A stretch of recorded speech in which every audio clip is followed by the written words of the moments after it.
My next guest does not need an introduction. It is the American gangster Chael Sonnen, who's going to be taking on Quentin Rampage Jackson at Bellator 192 on January 20th for the heavyweight tournament. Chael, how are you today? What's happening, my brother? I'm doing great. How are you? That's what matters. Well, I appreciate you asking. I'm doing well. It's a little cold here in Toronto, Canada. I'm sure not as good as the weather you're getting in Portland, Oregon. You know what? It's been all right lately. It was almost 50 degrees yesterday. We had a pretty cold, like over Christmas. We had a white Christmas, first time in many, many years. But yeah, it's warmed back up a little bit. Yeah, I was surprised. I'm actually from Vancouver, Canada originally, and I was there for the holidays, and we got snow. That like never happens in the Pacific Northwest.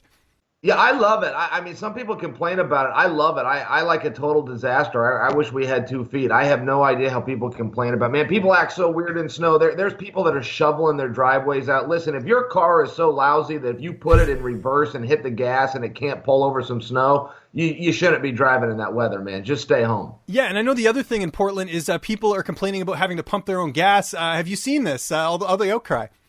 Yeah, people should be complaining about that. I'm stunned about that. I guess we're one of the only states where you can't pump your own gas, I guess, and now that's changed. And I don't know why it changed. I thought it was a good law, man. You pull up, somebody makes some money. I don't know why we took their jobs. I was talking about Christmas, and I know Christmas came early for you this year because you had a daughter, earlier in the month. How has that been? And, especially heading into this fight, it must be giving you a nice boost. Yeah, thank you very much. Little Priya arrived on December 4th, and she's great. Her schedule's flipped, though. She sleeps all day and parties all night. So if we could just change that so her mother and I could get a little bit of rest. But we'll do it her way, man. Whatever she wants to do, we'll do it her way. I read somewhere that you actually enjoy children screaming and crying. Is this true? Because you kind of want them to be vocal. Yeah, well, I don't mind. There's some parents, as soon as that baby cries, it freaks them out. But I waited a long time to hear that sound. So, no, for me, it was soothing. I didn't mind in the least. You got to speak up around here, man. If you want something, you got to ask for it sometimes. And how has it been, having 2 kids? Because I know that always adds a little bit of extra, kind of time restraints and everything else. Have you been adjusting to that quite well? Yeah, two's fine. I mean, the only change for me that I've really noticed is when you get ready to go somewhere, you got an extra bag to pack. It takes a little bit longer to get in and out of the car. But no, my cousin has 7 kids, so I don't think I would get away in my family complaining about 2. Yeah, no, I agree with that. Now, off the top, I mentioned it there, you're taking on Rampage Jackson, which is a fight I know you've wanted for a while. What was sort of the reason as far as why you wanted to fight him for so long? Well, I'd have to go back many years. Where it all started, I can't remember. Rampage said something, or I said something, and he responded. Whatever it was, but it was enough heat for me to want to fight. But yeah, Dana tried to get involved. He tried to make us the coaches of an Ultimate Fighter. We were going to do that match, and I can't remember what all happened, but it never came around. And then as far as it happening right now is, it's a tournament. It doesn't really come from animosity. Neither will my next fight. I just had somebody ask me, hey, if you beat Rampage, you're going to call out Fedor.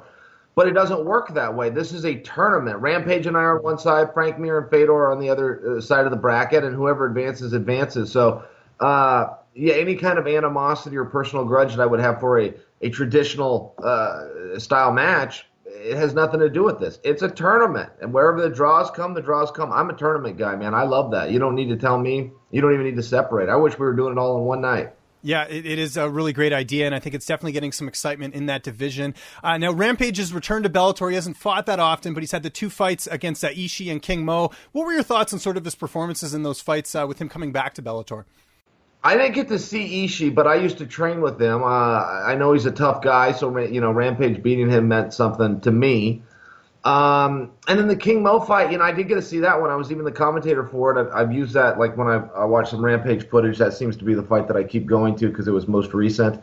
Rampage is just a dangerous guy. He's a mean, rough, tough guy. He's big and strong. He's not a martial artist. He doesn't have belts and disciplines and all of that crap. And that's a compliment to him as far as I'm concerned. But he is a fighter, and he's got a fighter's heart. And I've seen him out there a few times where I've thought, this guy doesn't look like he's in very good shape.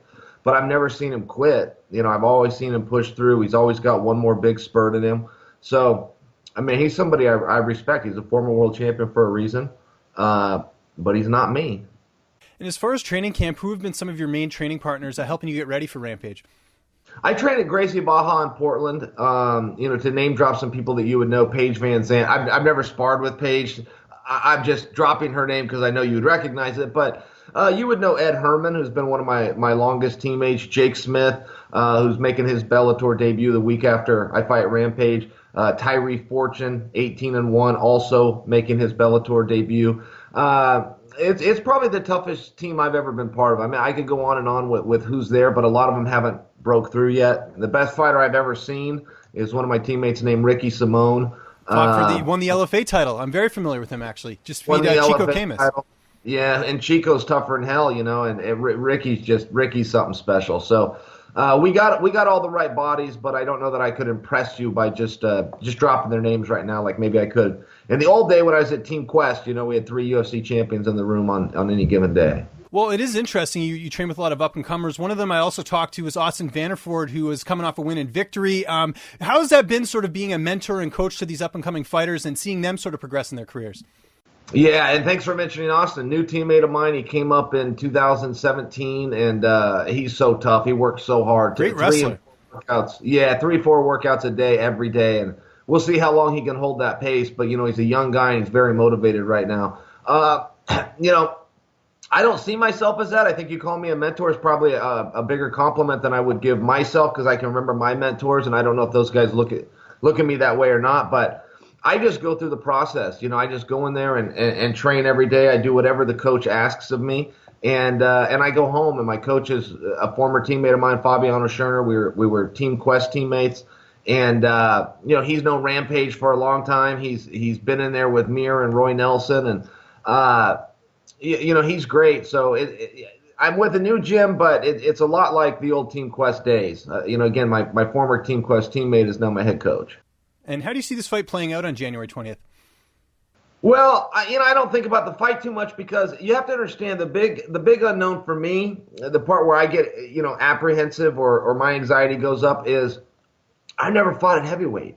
And I've worked out with plenty of heavyweights, so I know what I'm getting into. Even in my wrestling days, my main workout partners, Eric Webb or Rich Polkinghorn, these guys were the heavyweights. I was the next biggest size, 197 pounds, but I never entered a tournament at heavyweight. So I don't know. Some of my techniques just flat don't work when you hit them on a guy that's that big. I've even found that in the practice room. I can hit my best techniques on a guy that's much less experienced than me.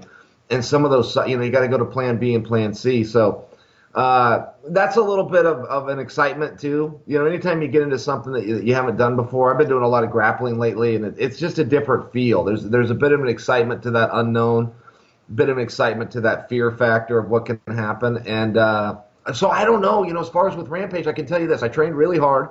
I'm in really good shape. I'm gonna push him. The second they say go, I will. And if he's got an answer for it, then God bless him. Before I let you go, one thing I had to talk to you about is pro wrestling, because I know there's a lot of influence in pro wrestling and what you do.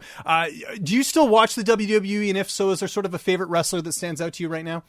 I like Chris Jericho just because he always changes his character and adapts it. About every 12 months he makes a little tweak, and at 47 years old still keeps himself extremely relevant. It's a hard thing to do. A lot of guys come out and they're a flash in the pan, even in MMA, and they don't understand how to extend that career.